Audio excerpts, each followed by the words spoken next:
ನಮಸ್ತೆ ಸ್ನೇಹಿತರೆ, ನಾನು ನಿಮ್ಮ ಪ್ರವೀಣ್. ಗುರುಭಕ್ತಿ ಯೂಟ್ಯೂಬ್ ಚಾನಲ್ಗೆ ಸ್ವಾಗತ, ಸುಸ್ವಾಗತ. ನಮ್ಮ ವ್ಯಾಪಾರ ಸರಿಯಾಗಿ ನಡೀತಾ ಇಲ್ಲ ಅಥವಾ ನಮ್ಮ ವ್ಯಾಪಾರ ದಿನದಿಂದ ದಿನಕ್ಕೆ ಅಭಿವೃದ್ಧಿ ಆಗಬೇಕು.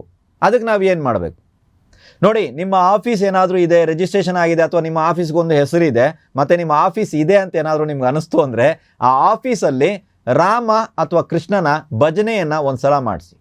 ಈ ಭಜನೆಯನ್ನು ಮಾಡುವಂಥವರು ಇದ್ದಾರೆ ವಿದ್ಯಾವಂತರು, ಅವ್ರನ್ನ ಕರ್ಕೊಂಡೋಗಿ ಮಾಡಿಸಿ. ಅದು ಮುಖ್ಯವಾಗಿರುತ್ತೆ. ಮಾಡಿಸಿದ ನಂತರ ದಯವಿಟ್ಟು ಅವರಿಗೆ ಪರಿಪೂರ್ಣವಾದಂಥ ಒಂದು ದಕ್ಷಿಣೆಯನ್ನು ಕೊಟ್ಟು ಅವರಿಂದ ಆಶೀರ್ವಾದವನ್ನು ಪಡೀರಿ. ವರ್ಷಕ್ಕೆ ಒಂದು ಸಲ ಈ ಪ್ರಯೋಗವನ್ನು ಆ ಸ್ಥಳದಲ್ಲಿ ನೀವು ಮಾಡಿಸಿ. ಇದು ಒಂದು ಪ್ರಯೋಗ. ಇದರ ಜೊತೆಗೆ ಪ್ರತಿ ಸೋಮವಾರ ಅಥವಾ ತಿಂಗಳಿಗೆ ಒಂದು ಸೋಮವಾರ, ಯಾವ್ದು ಸೋಮವಾರ ನಾವು ಆಯ್ಕೆ ಮಾಡ್ಕೊಳ್ಳೋದು ಅಂದರೆ ಶುಕ್ಲ ಪಕ್ಷದ ಮೊದಲ ಸೋಮವಾರ ಗಣಪತಿ ದೇವಸ್ಥಾನದಲ್ಲಿ ನಿಮ್ಮ ಕಂಪನಿ ಹೆಸರಿನಲ್ಲಿ ಅಥವಾ ನಿಮ್ಮ ಅಂಗಡಿಯ ಹೆಸರಿನಲ್ಲಿ, ನಿಮ್ಮ ಹೋಟೆಲ್ನ ಹೆಸರಿನಲ್ಲಿ, ನೀವೇನು ಹೆಸರಿಟ್ಟಿದ್ದೀರೋ ಅದು, ಆ ಹೆಸರಿನಲ್ಲಿ ಒಂದು ಅರ್ಚನೆಯನ್ನು ಮಾಡಿಸ್ಬೇಕು. ನೀವು ಕೇಳಿಸ್ಕೊಂಡಿದ್ದು ಸರಿ ಇದೆ. ನಿಮ್ಮ ಹೆಸರಿನಲ್ಲಿ ಅಲ್ಲ, ನಿಮ್ಮ ಕಂಪನಿ, ಆಫೀಸ್, ಕಚೇರಿ, ಹೋಟ್ಲು ಏನಂತ ಇದೆಯೋ ಅದರ ಹೆಸರಿನಲ್ಲಿ.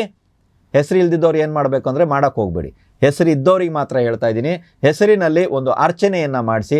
ಇದರ ಜೊತೆಗೆ ಮೂರನೇ ಪರಿಹಾರ ಏನು ಅಂತ ಹೇಳಿದ್ರೆ, 3 ತಿಂಗಳಿಗೆ ಒಂದು ಸಲ ಗೋಪೂಜೆಯನ್ನು ಮಾಡಿ.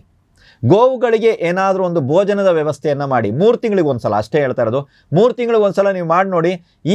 ಈ ಒಂದು ಪ್ರಯೋಗ ಏನು ಮಾಡಬೇಕಂದ್ರೆ, ಮೊದಲಿಗೆ ರಾಮ ಆರ್ ಕೃಷ್ಣ, ರಾಮ ಅಥವಾ ಕೃಷ್ಣರ ಭಜನೆಯನ್ನು ಮಾಡಿಸಿ. ವರ್ಷಕ್ಕೆ ಒಂದೇ ಸಲ, ಯಾವ ದಿನ ಬೇಕಾದ್ರೂ ನೀವು ಆಯ್ಕೆ ಮಾಡ್ಕೋಬೋದು. ಇದರಲ್ಲಿ ಯಾವುದೇ ರೀತಿಯ ದಿನದ ಇದಿಲ್ಲ.